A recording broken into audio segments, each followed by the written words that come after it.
तो hello guys, मैं हर्ष आप लोगों का स्वागत करता हूं आपके ही channel classes by Harsh sir में। जैसा कि मैंने बोला था कि मैं पार्ट 1 रिफ्लेक्शन ऑफ लाइट का कंप्लीट कर चुका हूं, जिसका वीडियो आप लोगों को मिल चुका होगा।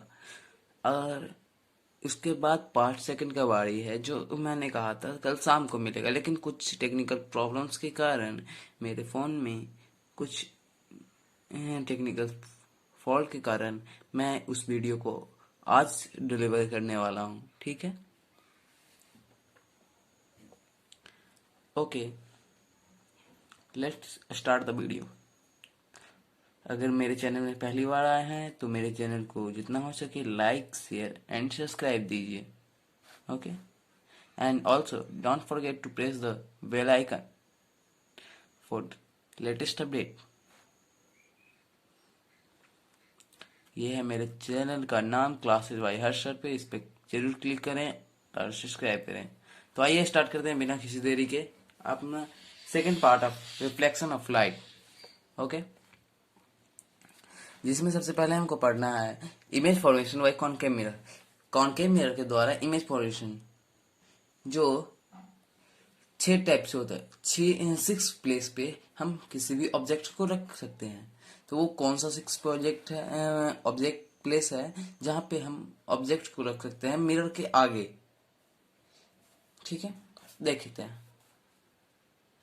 पहला है at infinity, beyond centre of curvature, at centre of curvature, between centre of curvature and focus, at focus, between focus and pole. Okay, उसके बाद नीचे पे देखिए, आप लोग देखते रहिए।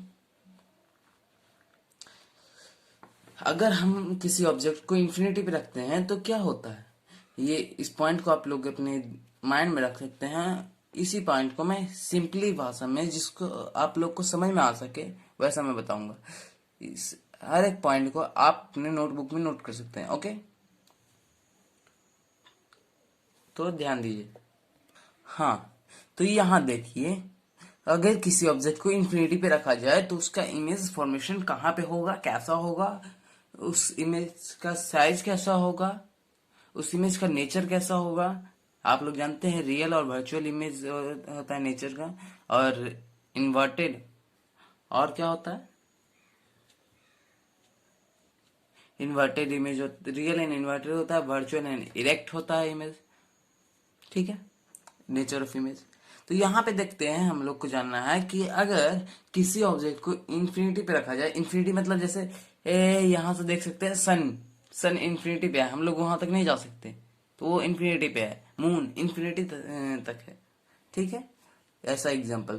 तो तो अगर किसी ऑब्जेक्ट को इंफिनिटी पे रखा जाए तो उसका इमेज फॉर्मेशन कहाँ पे कैसा होगा, वही देखते हैं।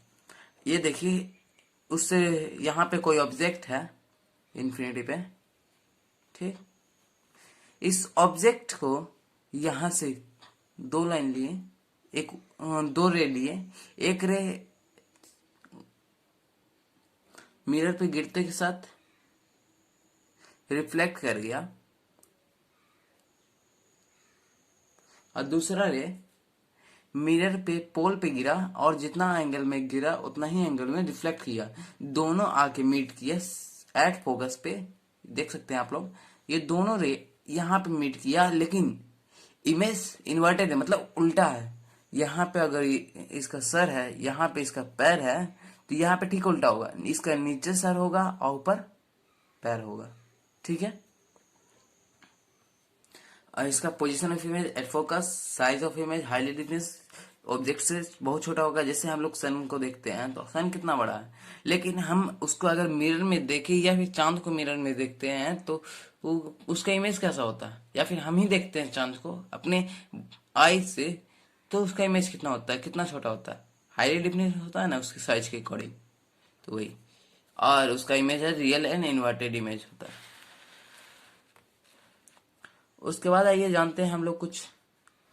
अगर किसी ऑब्जेक्ट को बियॉन्ड सेंटर ऑफ कर्वेचर रखे, मतलब सेंटर ऑफ कर्वेचर के पीछे रखे, ना ही इंफिनिटी पे रखे ना ही सेंटर ऑफ कर्वेचर पे रखे, उस सेंटर ऑफ कर्वेचर के ठीक पीछे रखे, तो इसे नोट डाउन कर लीजिए। उसके बाद हम लोग देखते हैं यहाँ पे, यहाँ पे देखिए, जैसा कि यहाँ पे ये फिगर बना हुआ है ऑफ कर्वेचर के पीछे ऑब्जेक्ट रखा गया है। यहाँ देखिए ये ऑब्जेक्ट है, ए भी ऑब्जेक्ट है कोई, इसके दो रे निकालते हैं। सिंपली भाषा है कि हमेशा दो रे निकलता है। एक रे निकाले जो मिरर पे गिरा और फोकस से होके निकल गया, ठीक है।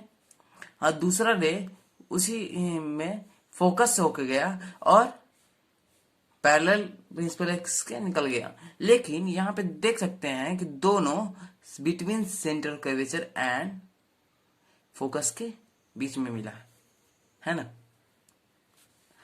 और यहाँ पे इसका ठीक अपोजिट डायरेक्शन में इसका इमेज बना है, मतलब ए इसका नीचे है और बी ऊपर है, तो यहाँ पे ठीक उल्टा है, ए ऊपर है और बी नीचे, ठीक। Position of image between F and C, मतलब focus and centre of curvature. Size of image smaller than object, object से थोड़ा छोटा होगा, हाईली डिफिनेट नहीं, छोटा डिफिनेट सिर्फ बोल सकते हैं। Nature of image real inverted होगा।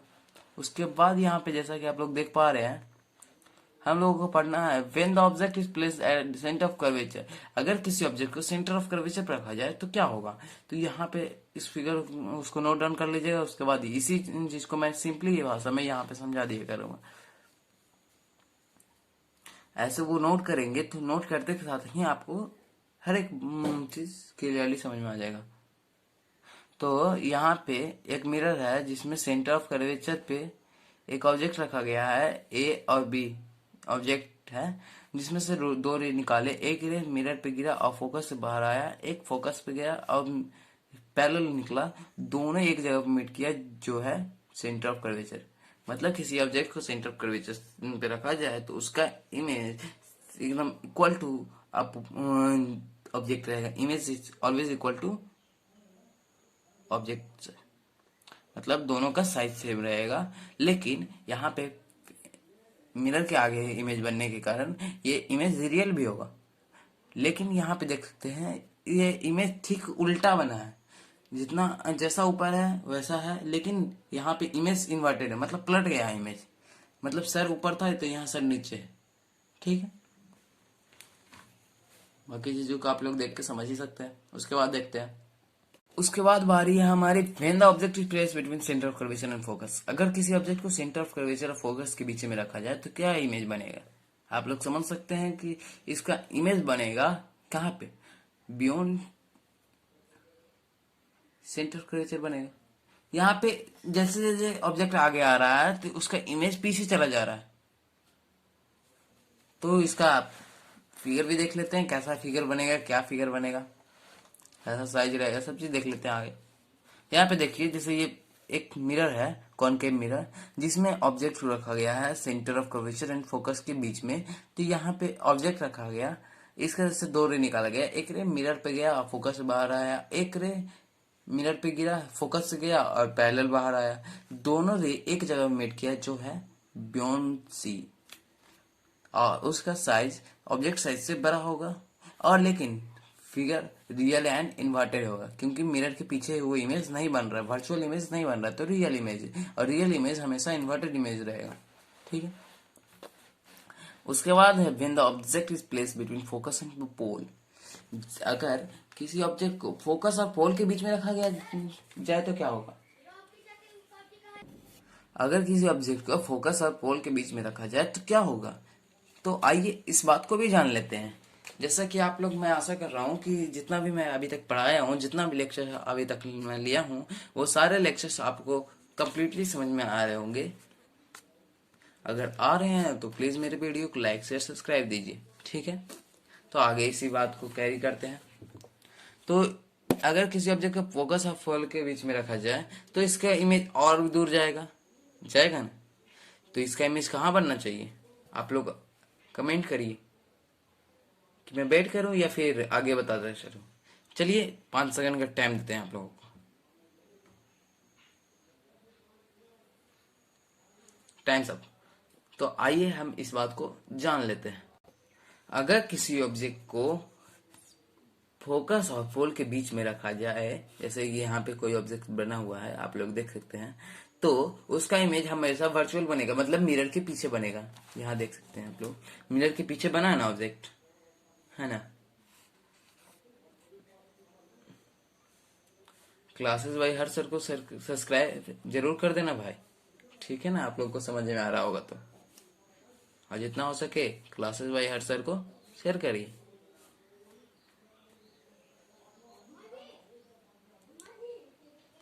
तो यहाँ पे देख सकते हैं, एक हम लोग 2 रे लेते हैं, हमेशा 2 रे सिंपली है कि 2 रे हमें जरूर लेना है। 2 से ज्यादा भी लग सकते हैं लेकिन 2 लेना जरूरी है।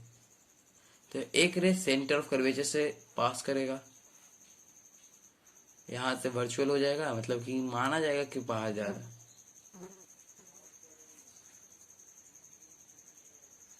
और दूसरा रे यहाँ पे, जैसा कि हम लोग जानते हैं कि अगर किसी रे को पोल पे गिराया जाए तो जितना एंगल यहाँ पे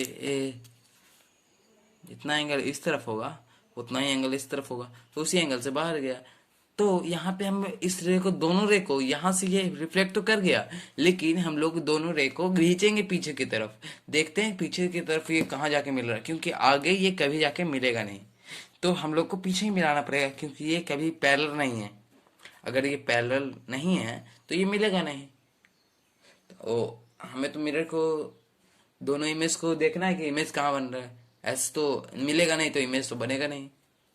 तो यहाँ पे मिलाने के लिए हम लोग इस दोनों रे को पीछे की ओर खींचेंगे। तो पीछे की ओर दोनों रे को खींचते ही हम लोग देखते हैं कि यहाँ पे कुछ आगे जाके ये दोनों रे एक जगह पे मीट कर रहे हैं, और ये बिल्कुल इससे बड़ा है। आप लोग फिगर में भी देख सकते हैं, ये दोनों साइज अलग अलग है, मतलब कि object size is smaller than the image size. तो यहाँ पे position of image behind the mirror, मतलब पीछे, size of image enlarged, nature of image virtual and erect. इसी टाइप का इमेज को कभी भी स्क्रीन पे ऑपरेट नहीं किया जा सकता। माना जाता है कि बनता है लेकिन ऑपरेट नहीं किया जा सकता, ठीक है। उसके बाद है यूजेज ऑफ कन्वेक्स मिरर। अगर भाई कॉन्केव मिरर के बारे में तो हम लोग बहुत पढ़ लिए, कॉन्वेक्स मिरर के बारे में भी कुछ पढ़ लेना चाहिए ना। तो convex mirror rear view mirror के तरह यूज होता है व्हीकल्स में, because they always give erect and to diminished image. ये हमेशा सीधी इमेज देते हैं और छोटी इमेज देते हैं। देखते हैं ना पीछे की जितना भी गाड़ियां आती रहती है सारी छोटी छोटी दिखाई देती है मिरर में अगर देखते हैं तो। और ये wider field of views as they are curved outwards. उसके बाद सेकंड यहाँ पे पॉइंट देख सकते हैं, used in shop as security mirror. अगर बहुत सारे जो कीमती शॉप होते हैं, जैसे ज्वेलरी शॉप, ये जो शॉप होता है उसमें जो मिरर की यूज होता है वो कौन सा मिरर होता है, कॉन्वेक्स मिरर होता है। और use as blind turns and no point of merging traffic to facilitate vision of both side traffic। Traffic light जहाँ पे ट्रैफिक ज्यादा जाम होता है वहां पे भी इस टाइप का मिरर का यूज किया जाता है ताकि ट्रैफिक कम हो सके। उसके बाद यहाँ पे हम लोग देखते हैं sign convention for reflection by spherical mirror. मतलब स्फेरिकल मिरर में साइन कन्वेंशन क्या चीज है, किस तरफ का चीज नेगेटिव माना जाता है, किस तरफ का चीज पॉजिटिव माना जाता है, सिंपली समझ सकते हैं। तो ये जैसे कि ये मिरर है तो मिरर की इस साइड का चीज हमेशा पॉजिटिव रहेगा और इस साइड का चीज हमेशा नेगेटिव रहेगा, समझे।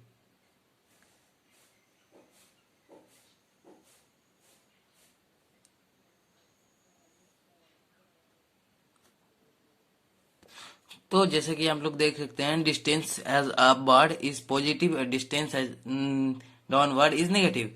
यहाँ पे भी लिखा हुआ है, यहाँ पे वही चीज लिखा हुआ है।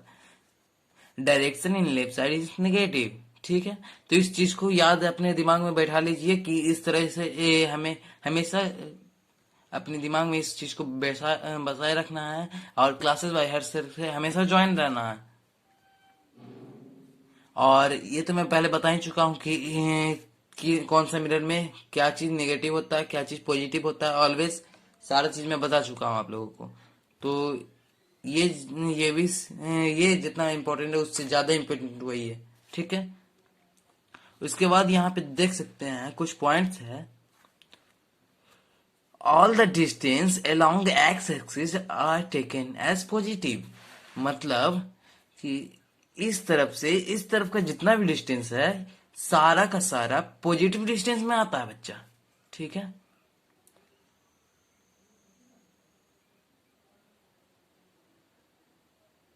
समझे? और all the distance from X axis are taken as negative, और जितना भी डिस्टेंस इस तरफ का होता है सारा नेगेटिव में आता है, और all the distance along Y axis are taken as positive. ऊपर की तरफ का जितना भी डिस्टेंस होता है वो सारा हो जाता है क्या क्या होता है पॉजिटिव, और नीचे की तरफ का नेगेटिव, सिंपली। तो आप लोग ये समझे, इस तरफ से इस तरफ का जितना भी डिस्टेंस है सारा पॉजिटिव, इस तरफ से इस तरफ नेगेटिव, इस तरफ ऊपर पॉजिटिव, इस तरफ नीचे नेगेटिव, सिंपली यही समझना था आप लोगों को।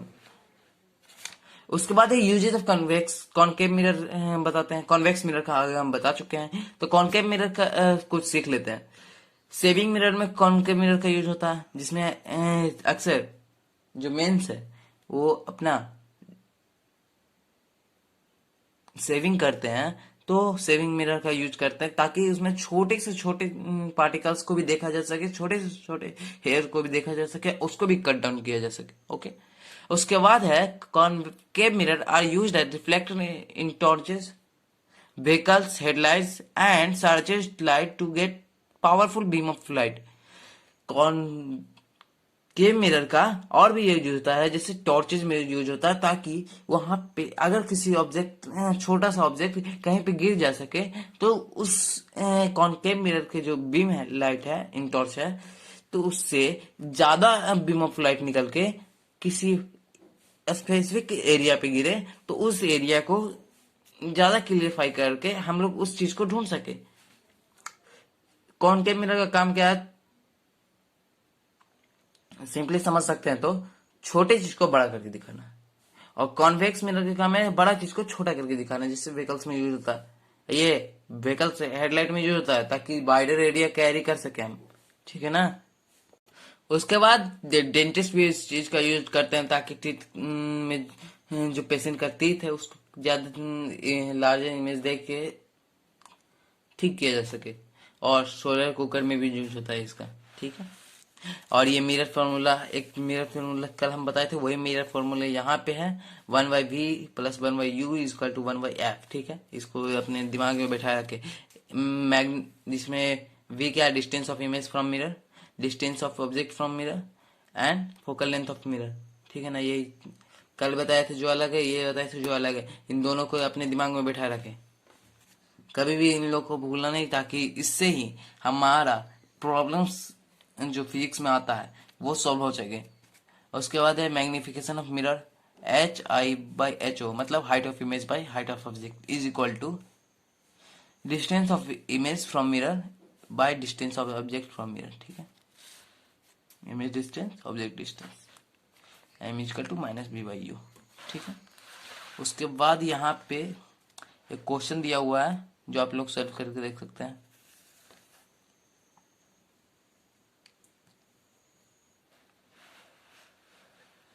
इस तरह के क्वेश्चन को तो आप लोग देखेंगे, समझ सकते हैं कि कितना इजी हो सकता है। अब मेरी सलाह रहेगी कि साइंस के साथ एचसी वर्मा आप लोग सॉल्व करिए, ठीक है। एनसीईआरटी साइंस और एचसी वर्मा सॉल्व करिए, फिजिक्स के लिए कम्प्लीटली है। आप लोग जितना एचसी वर्मा और इसको सॉल्व कर लेंगे, आप लोग समझिए कि एक तरह से तैयार हो गए 10th बोर्ड के लिए, ओके। उसके बाद हम लोग देख पा रहे हैं यहाँ पे, जैसा कि कौन के मिरर में तो मैंने बता दिया था कि ये कैसा होता है। अगर किसी ऑब्जेक्ट को यहाँ कहीं से ऑब्जेक्ट पैरेलल आ रहा है प्रिंसिपल एक्सिस के, तो कहाँ पे मीट करेगा। तो यहाँ पे कॉन्वेक्स मिरर में क्या वही चीज है? जी हाँ, वही चीज है, लेकिन यहाँ पे अक्सर ये वर्चुअल होता है। यहाँ पे देख सकते हैं प्रिंसिपल एक्सिस के पैरेलल एक रे आ रहा है, जो मिरर से टच करने के बाद वो रिफ्लेक्ट कर गया, वहीं से अंदर तो जा नहीं पाएगा, लेकिन हम लोग उस रे को अंदर खींचते हैं ताकि देखते हैं कि वो रे कहाँ पे जाके मिलता है। तो उस रे को जब अंदर खींचा जाता है तो पता चलता है कि वो रे फोकस पे जाके अटैच होता है, ठीक है।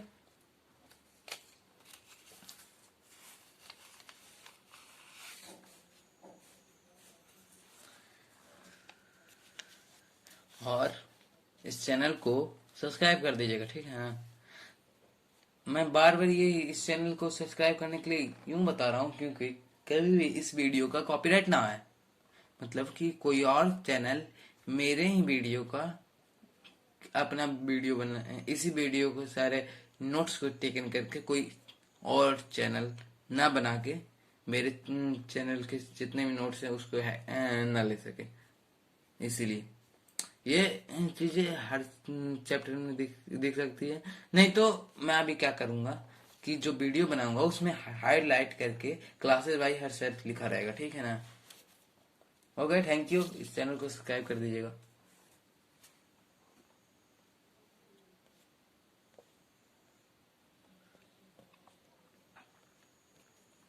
हाँ, तो ये पहला तो पॉइंट समझ गए, रूल।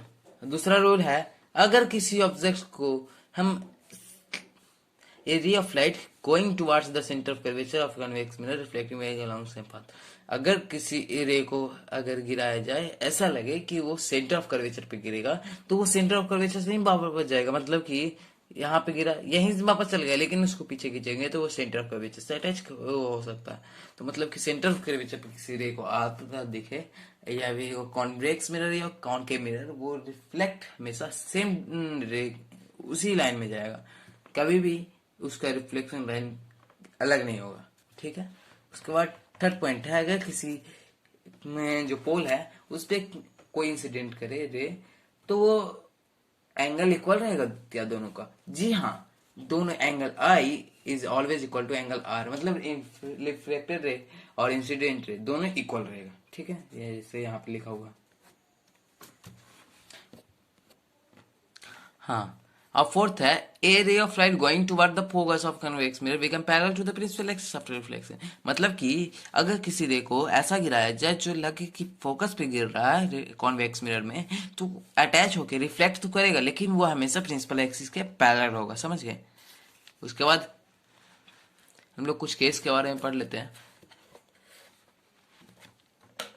ठीक है ना। तो केस ऐसा है कि formation of image by convex mirror when object is placed at infinity, यहाँ पे अगर कोई ऑब्जेक्ट इन्फिनिटी पे है तो उसका इमेज कहाँ पे बनेगा? कॉन्वेक्स मिरर में। कॉन्केव मिरर में भी देख लिए कि वो फोकस पे बनेगा लेकिन रियल एंड इन्वर्टेड इमेज होगा। तो यहाँ पे भी क्या ऐसा ही है? तो नहीं, यहाँ पे ठीक उसका अपोजिट है, फोकस पे तो इमेज लगेगा कि बना है लेकिन वो इमेज देख सकते हैं यहाँ पे पैरेलल आया और रिफ्लेक्ट कर गया, वो फोकस पे जाके मीट कर गया। नीचे से भी वही बात है, पैरेलल आया रिफ्लेक्ट कर गया लेकिन उसको पीछे खींचा गया तो लगा कि फोकस पे आके मिला, तो उसका तो इसका इमेज भी क्या ऐसा ही बनेगा, देखते हैं आगे।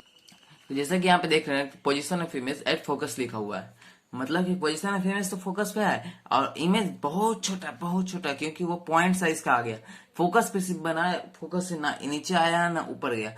और नेचर ऑफ इमेज क्या है? वर्चुअल, मतलब मिरर के पीछे बना है तो इस कारण से वर्चुअल है और वो इमेज सीधा होगा, छोटा है लेकिन सीधा है। सेकेंड है, अगर किसी ऑब्जेक्ट को कॉन्वेक्स मिरर में पोल और इंफिनिटी के बीच में रखा जाए, एक इंफिनिटी पे और दूसरा पोल और इंफिनिटी के बीच में कहीं भी रखा जा सके, फोकस पे रखो, सेंटर ऑफ कर्वेचर रखो, बियॉन्ड सेंटर ऑफ कर्वेचर रखो, between centre of curvature and focus रखो, कहीं पे भी रखो तो उसका इमेज कहाँ पे बनेगा? ठीक एक जगह पे बनेगा। तो यहाँ पे जैसा कि उस पॉइंट को नोट कर लीजिए, यहाँ पे जैसा कि हम लोग देख पा रहे हैं पोल और इंफिनिटी के बीच में कहीं भी रखा गया है ऑब्जेक्ट, यहाँ पे जैसे ऑब्जेक्ट है तो इस ऑब्जेक्ट को यहाँ से खींचा गया, एक रे खींचा गया जो एक सेंटर ऑफ कर्वेचर से मिला, तो हम लोग जैसे कि रूल में जानते हैं कॉन्वेक्स मिरर का कि वो उसी लाइन में वापस चला जाएगा, तो लाइन में वापस चला गया। दूसरा यहाँ पे मिरर पे गिरा तो वो रिफ्लेक्ट किया लेकिन वो फोकस से जाके मीट किया, तो वो उसका इमेज कहाँ पे बनेगा? देख सकते हैं यहाँ पे दोनों अटैच हुआ है ना।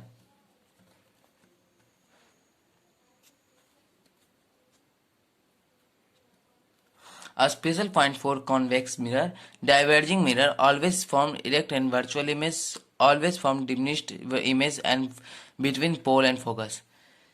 कभी भी अगर कॉन्वेक्स मिरर में देखा जाए तो हमेशा इमेज कहाँ पे बनता है? बिटवीन पोल एंड फोकस पे। अगर पोल और इन्फिनिटी के बीच में कहीं भी रखा जाए तो उसका इमेज हमेशा कहाँ पे बनेगा? बिटवीन पोल एंड फोकस के बीच में। अगर इन्फिनिटी पे रखा जाए तो उसका इमेज कहाँ पे बनेगा? एट फोकस पे। ठीक है, ये दो ही पॉइंट था इसमें। ये कुछ पॉइंट आप लोग देख लीजिएगा। आशा करता हूँ आपको ये चैप्टर पूरा समझ में आया होगा। ठीक है, और उसके बाद एक क्वेश्चन आप लोगों के लिए है।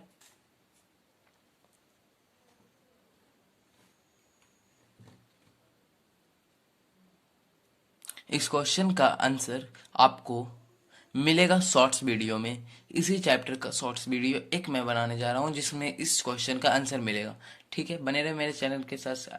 आशा करता हूँ आपको ये चैनल बहुत सुविधा दे रहा होगा, जिसमें आपको क्लास 10th का हर एक चैप्टर विथ नोट्स कंप्लीट करवाया जाएगा, एंड ऑल्सो 9th।